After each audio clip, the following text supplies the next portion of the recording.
Genda wirinda wirinda, abagenda mwijuru baririnda.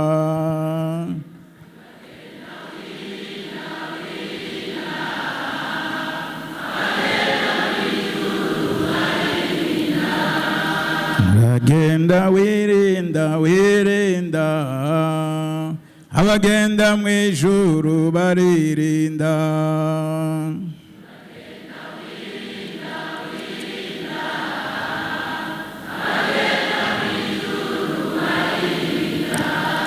Yesu mwami nashimwe, Yesu mwami nashimwe. Ndabaramukije mu izina ry'umwami wacu Yesu Kristo. Turi mu minsi myiza, iminsi ishengero ry'umwami ririko rirahimbaza uyu munsi mukuru uhambaye.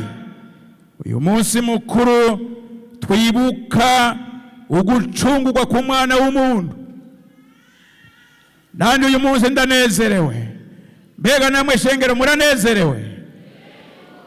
Hanyuma numva nezerewe cyane nuko nyine dufise umwanya muto twari kuvugana byinshi, ariko ivy'Imana igomba nivyo bimeze gute? Nivyo bimeze gute? Hanyuma rero reka turaba amajambo y'Imana, kuko bavuze ngo nukwegeranya. Hari ijambo Imana yasize mu mutima wanje. Ndafise amajambo menshi yerekeye Nowe, ariko iryo jambo Imana yasize mu mutima wanje niryo niyumvisemo ko twosangira muri iyi minota isigaye. Yesu nashimwe. Reka turisome muryumve iryo jambo Imana yasize mu mutima wanje.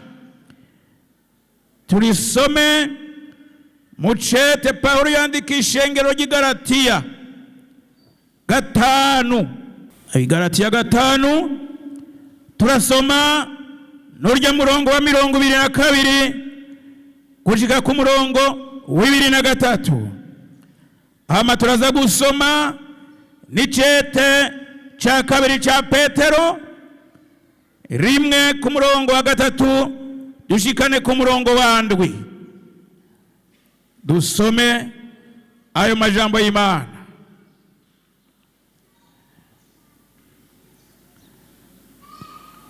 Abigalatiya 5 murongo wa 22 avuga ngo, ariko ivyo mpwemu yama n'urukundo, umunezero, amahoro, ukwihangana, kugira neza, ingeso nziza, kuba umwizigirwa, ubugwaneza, ukwirinda. Ibimeze bityo nta vyagezwe bibibuza. Yesu nashimwe. Turabe mu cete ca kabiri mukozi w'Imana intumwa Petero yandikiye ishengero.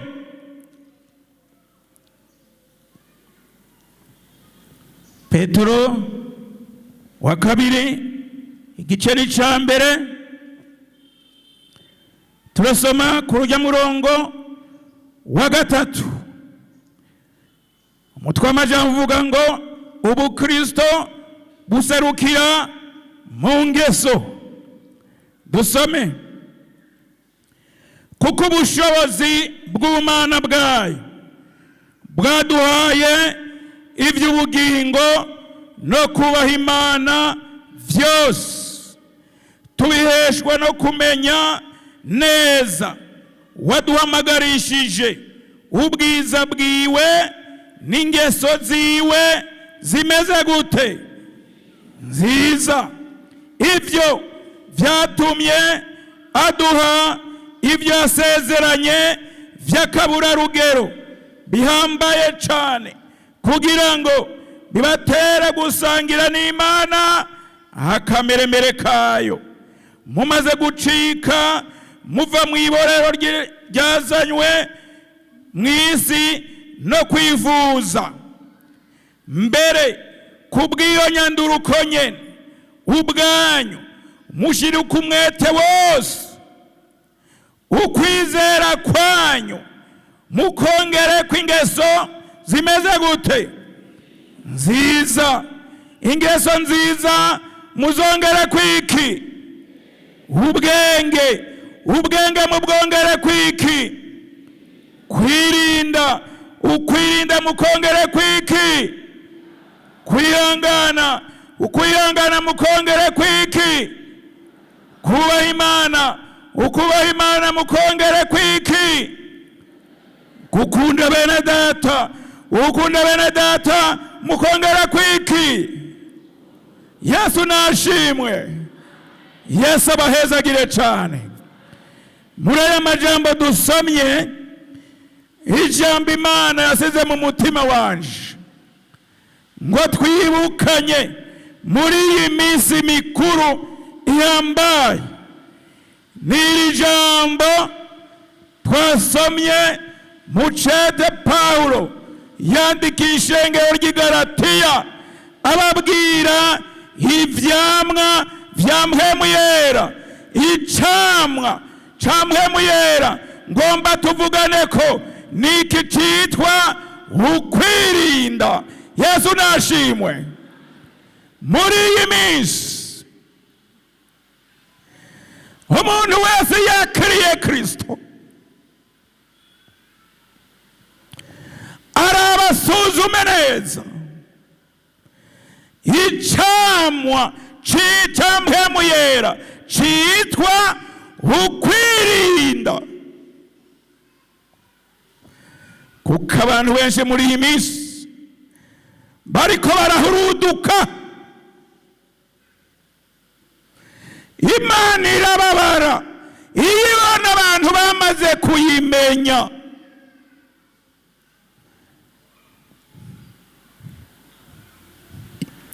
Badafata nka nkama ico camwa c'ukwirinda.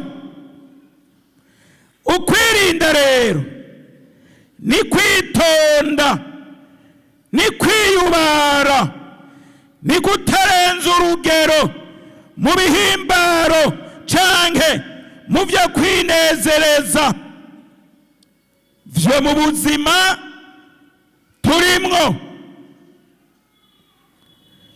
Ukwirinda ni ingeso nziza idutuma twigumya canke twifata tukaraba neza, tukihweza neza, ntiduhuruduke mu ngingo dufata.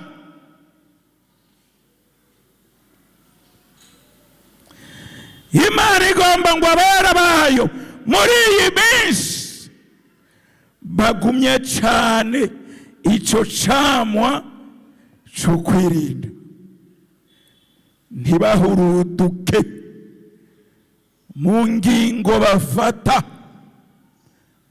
Twitonde neza, kuko iyo uvise ico camwa cyo kwirinda ntiwigera uhuruduka.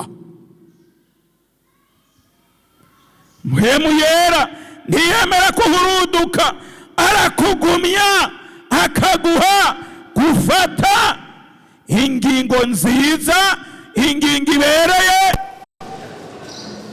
Mu ngingo zitwa neza rugero, ituja mu ngingo zitwa neza rugero, oya kuja mu ngingo nziza. Yesu nashimwe.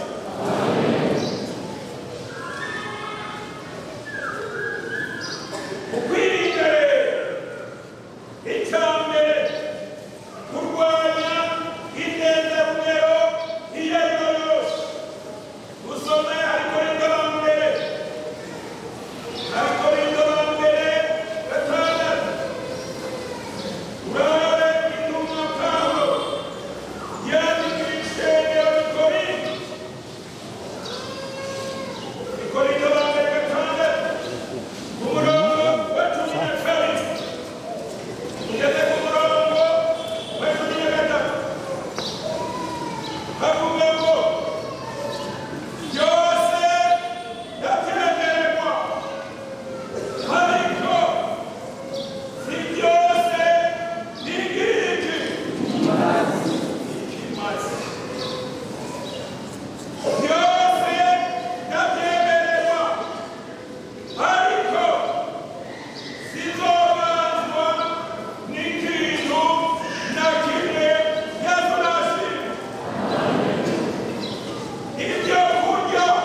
kuko abaja mu ijuru bagira gute?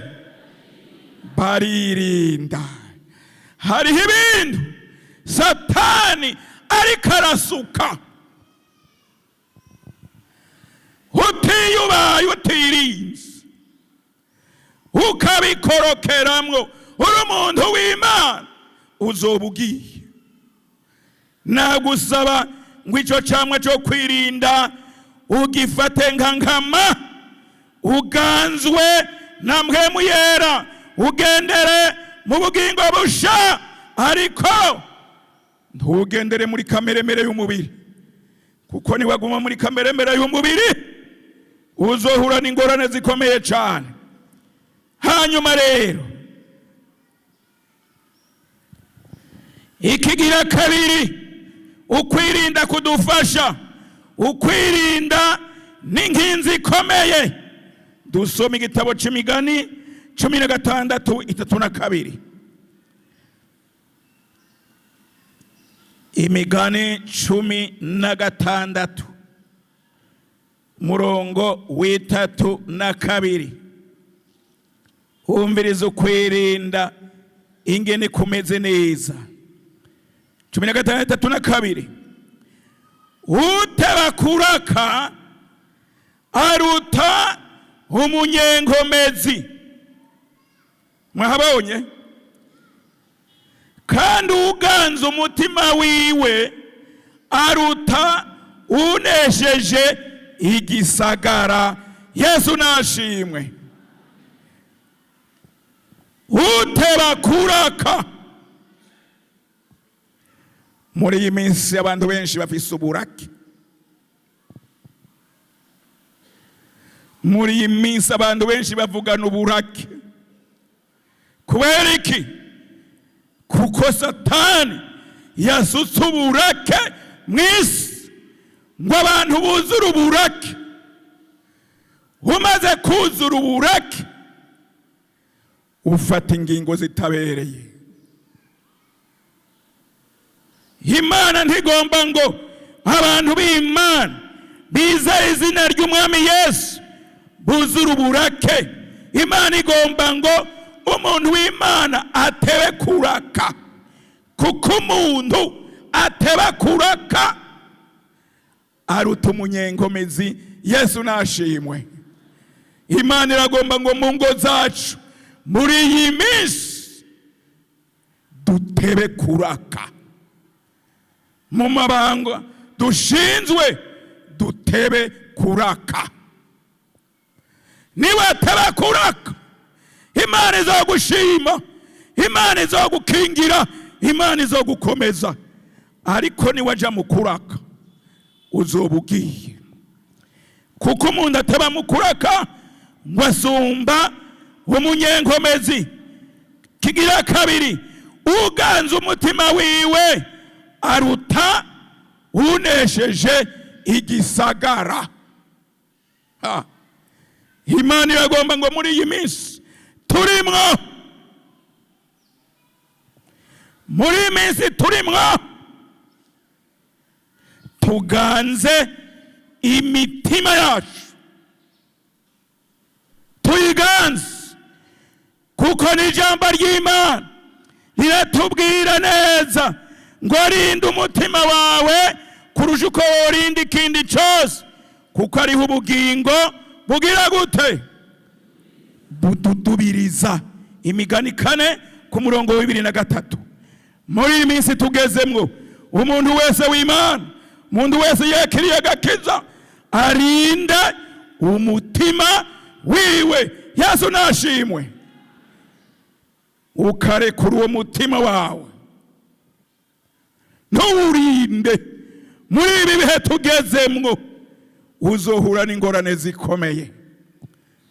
Hanyuma rero umuntu aburirwa n'uwumva, kuko ijambo ry'Imana ni mburi, ijambo ry'Imana ni nkinzi ikomeye iturinda dukingira, kuko ukwirinda ni kibambazi kikingira igisagara.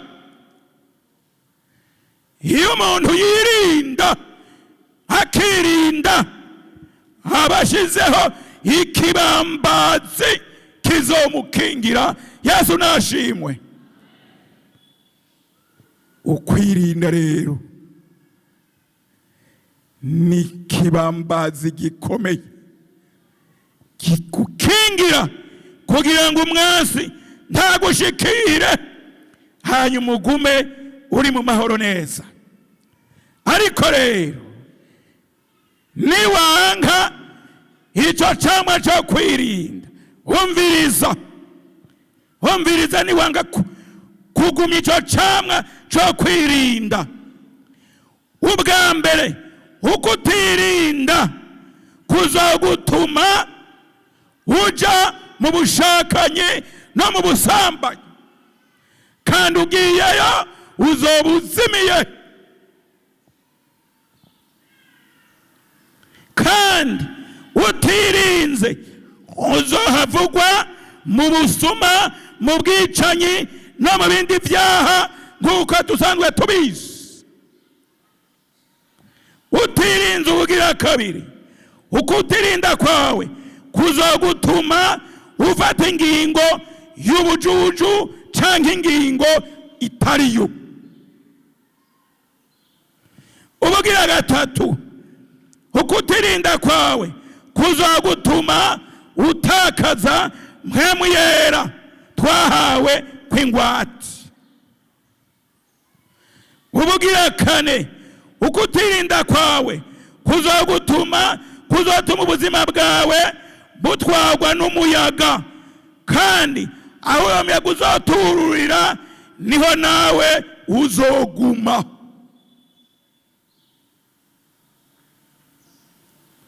Wumva utirinze, utakira ico camwa cyo kwirinda, wumva uzoba ugiye he? Mu ngorane nsa. Rero abantu batirinda bahura n'izi ngorane. Ubwa mbere batakaza mpwemu yera, ubwa kabiri bafata ingingo z'ubujuju, ubwa gatatu bagwa mu vyaha bitandukanye, ubugira kane ubuzima bwabo butwagwa n'umuyaga. Mbega umuyaga, hari umuntu arabana umuyaga? Hari umuntu arabana umuyaga mu bugingo bwiwe?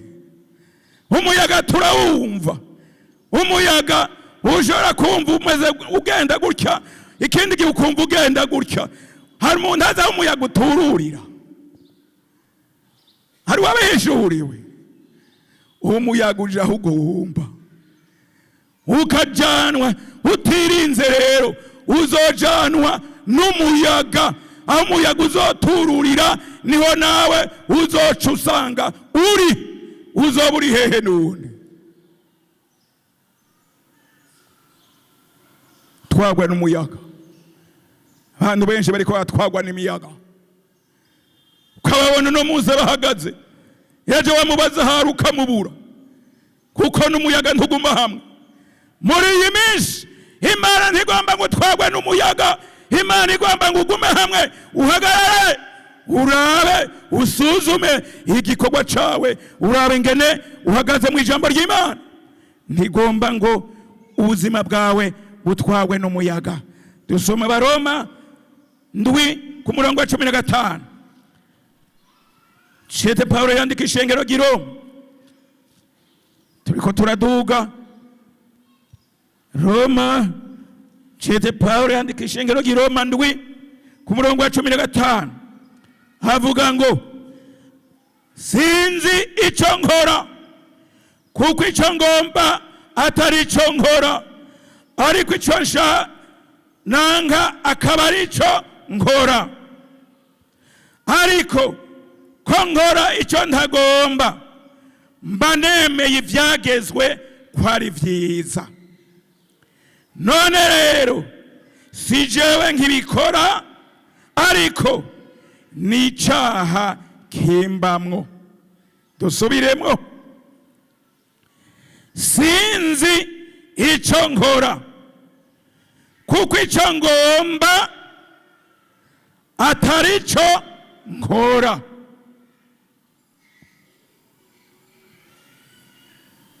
Icyo ngomba gukora nicyo nkora none. Pawulo niko yanditse, icyo ngomba gukora nicyo nkora, nsanga nakoze icyo ntagomba gukora. Ariko icyo nanga akaba ari cyo ngira gute? Akaba ari cyo nkora.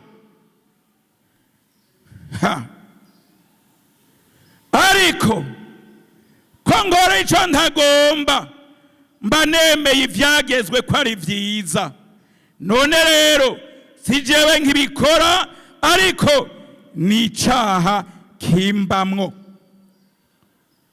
Aya majambo y'umukristo yisuzuma imbere y'Imana agasanga ari kure y'Imana. Bigenda gute? Ntiza ayo matwi y'impwemu bagakora ibyo batagomba gukora. Bagomba kuvuga oya. Umuntu aragomba kuvuga ngo oya, ariko ntibabishobora.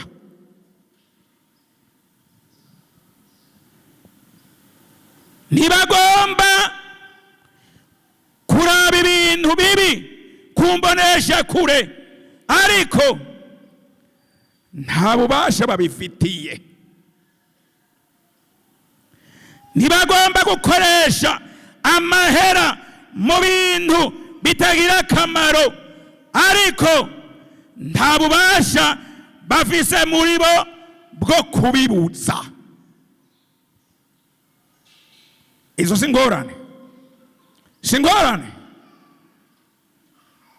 Abantu benshi ntibakunda ibyo bakora, ariko ntibashobora kubihagarika, kuko umurwanizi niwe yafashe ububasha kuri bo. Umuntu akavuga ati uyu munsi singomba kwiba,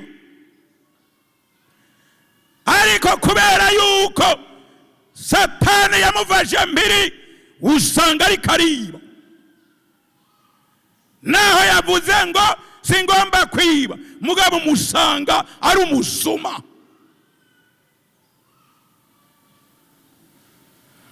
Umuntu akavuga ati singomba gukoresha ubu butunzi bwanje mu bintu bitagira ikimazi, mugabo kubera yuko Satani yamufashe mbiri ugasanga ariko arabukoresha mu bintu bitagira ikimazi.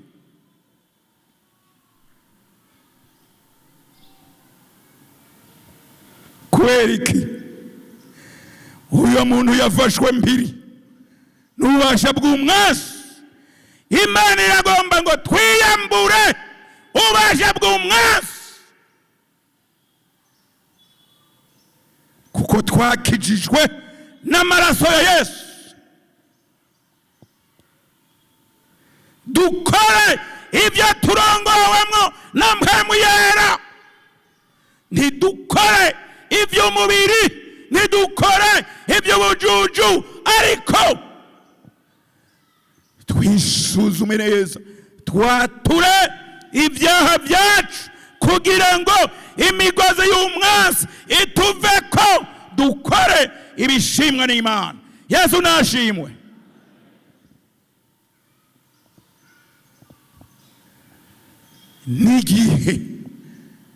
Igihe kirakuze, ishengero ry'umwami rigomba gukora ibyo umwami agomba. Ishengero ry'umwami ntirigomba gukora ibikorwa by'umwasi. Oya, tugomba gukora ibyo umwami atubwiye gukora. Yesu nashimwe. Abantu rero bafashwe mpiri bagakora ibyo batagomba gukora, uyu munsi bihane, uyu munsi baca bugufi, bature umuvumo w'icaha ubaveko, barangiza umwaka neza, Imana ibashima bakora ibyo mpwemu yera ababwiye gukora. Yesu nashimwe.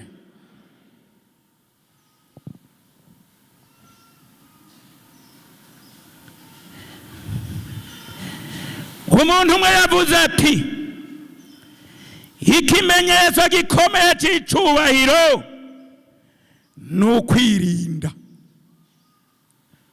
Ukwirinda ni ikimenyetso gikomeye cy'icubahiro, giha icubahiro umwami kuruta urugori rwiwe. Iyo umuntu yirinda aba ari ikimenyetso cy'icubahiro, Imana iramushima. Imana iramutonesha, iramuzigama, ikamukomeza. Imana ntigomba ngo tube babihuduka, ngo dukoreshwe ibyo tutagomba. Imana igomba dukora ibyo igomba. Ibyo igomba nabyo ni ukuyubaha, ni ukuyikorera, ni ukuguma turabera, kuko Imana yacu nayo ari yera. Yesu nashimwe.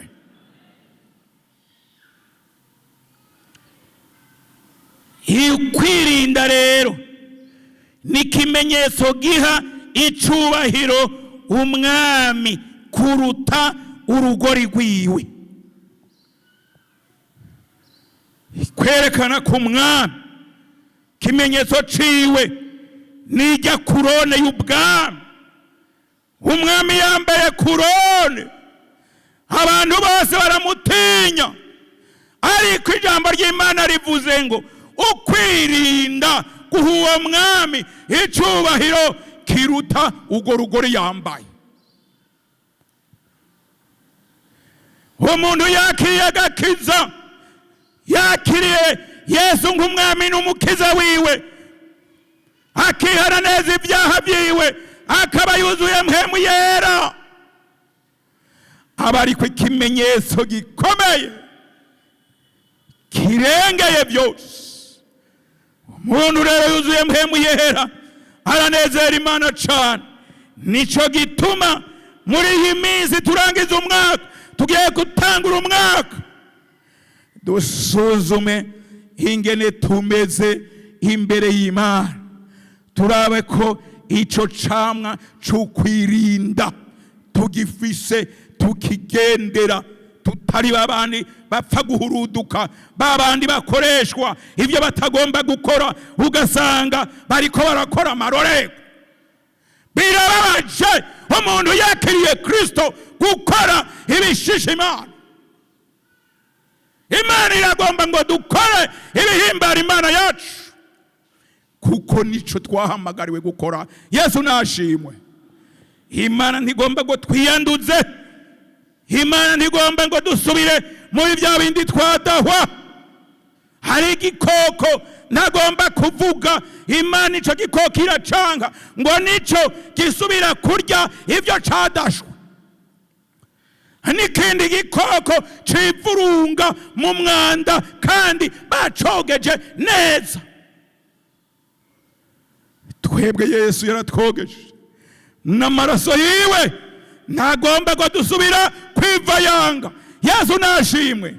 Agomba ngo turamirize, duhagarare neza, tumubere ishengero yaguze amaraso. Yesu nashimwe.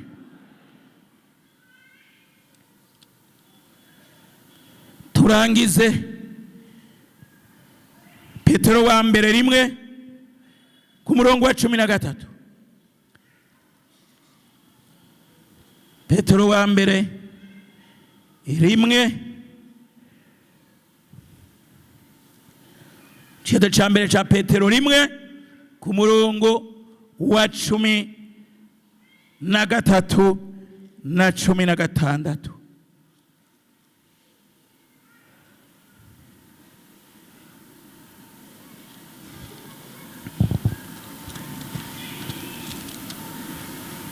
Petero wa mbere 1. Umutwe w'amajambo uvuga ngo twahamagawe kuba baki, kuba bera. Nuko rero mukenyere mu mitima yanyu, mwirinde ibiboreza, mwizigire rwose ubuntu muzozanirwa mu kuzohishurwa kwa Yesu Kristo. Mumere nk'abana bagira gute? Bagamburuka, ntimwishushanye n'ukwifuza kwanyu kwa kera ko mu gihe c'ukutamenya kwanyu, ariko nk'uko yabahamagaye ari yera, namwe abariko mubabera mu ngeso zanyu zingahe? Zose. Kuko vyanditswe ngo mubabera kuko nanje meze gute? Nduwera. Uyu n'umukozi w'Imana Petero arandikira abera bari mu buzima bugoye, bahamagawe n'umwami, bogejwe n'amaraso ya Yesu, ngo birinde kuko bakuwe mu ngeso zabo za kera zo kutamenya, bari mu mwijima, ariko ubu nabera. Ababwira ati nk'uko yabahamagaye ari yera, namwe mubabera mu ngeso zanyu zose. Yesu nashimwe. Umukristo yaririmbye avuga ngo nzokwama ndiwe mu bintu byose kuriza ryari, gushitsa gupfa.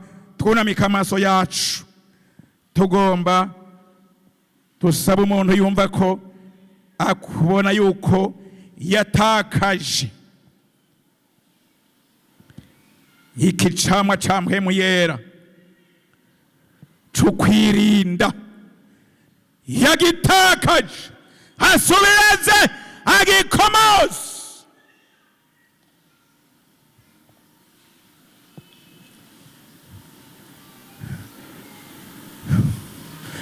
Iyo umuntu atirinda, naho yakwihangana gute, ariko atirinze agwa mu ngorane.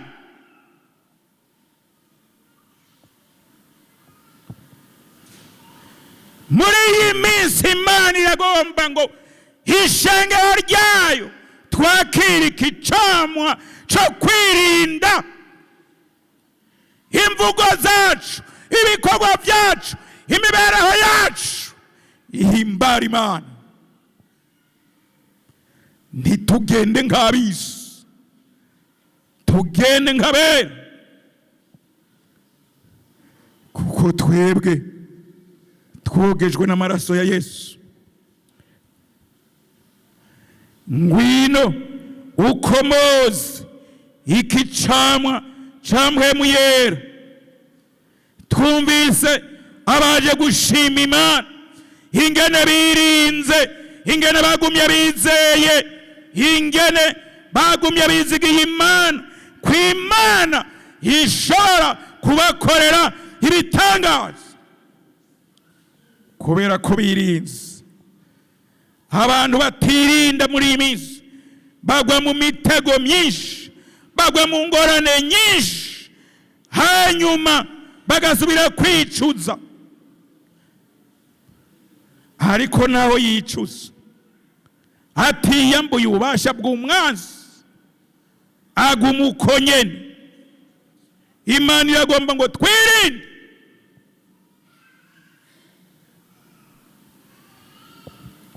Iyi minsi uzobona abantu bagwa inzura ngo yanze kungurira impuzu nziza y'umunsi mukuru, yanze kungurira ibyo kurya biryoshe by'umunsi mukuru. Twirinde. Ubumbwe n'ivyo ufise kandi nivyo bifise ikimazi. Yesu nashimwe. Ntugire ngo nihuse.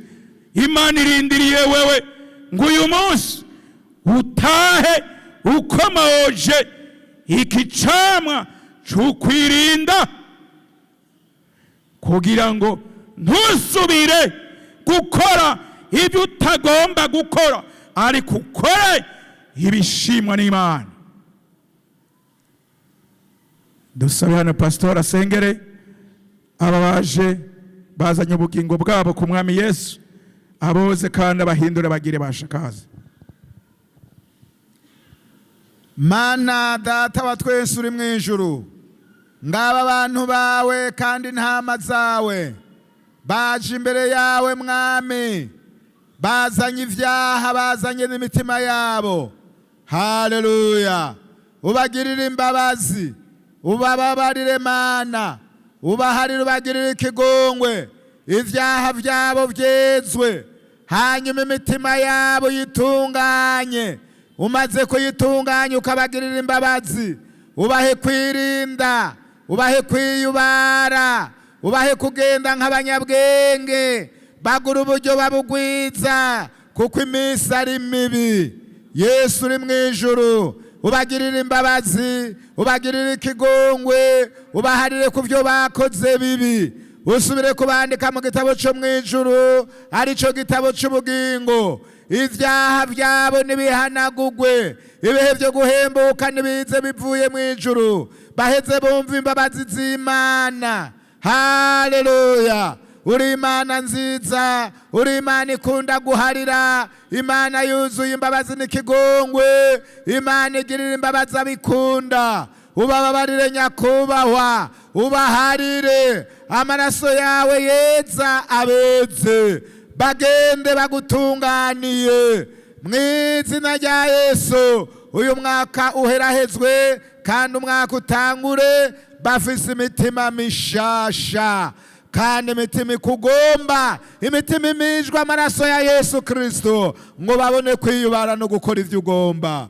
Urakoze kubababariye, turabigushimiye mu izina ry'umwami wacu Yesu Kristo, amen. Muko musubira inyuma, abashasha ariho bakiza mushira ukuboko hejuru kugira ngo umukozi w'Imana bashikire. Ntimugende mudatunganiza umutima, ntimugende mutabajijwe ngo mubonane n'umukozi kandi uri mushasha. Umuntu ari mushasha hano muri mwebwe mupfukamye, amanika ukuboko gutya, ngujya hariya, nguyu n'uwundi hano. Abashasha mugumiza ukuboko hejuru, manuka hariya Isaka kugira ngo mubonane n'urya n'uyu hano, n'uwundi yo bari mushasha ashire ukuboko hejuru. Murakoze cyane, reka dusengera abagwaye kandi pastor aca basengera. Muraza muraraba baje ubwa mbere, mugende mubafashije, kuko Yesu yabazanye agomba ngo bagende batunganye. Abarwaye n'abafise ibindi bibazo muhaguruke dusenga Imana. Data wa twese we mu ijuru, uri Imana ikomeye, uri Imana ihambaye, uri umuvyeyi mwiza, kundi ishengero, gira neza ishengero. Abantu bawe Mwami bahagaze imbere yawe bakwizeye, barabonye ibetangabo kenshi, ubagirira neza, ubakura mu migozi itandukanye y'ingwara, ubagwanirira intambara z'uburyo bwinshi. N'ubu muri kano kanya bahagaze imbere yawe bazi ko uri umukiza.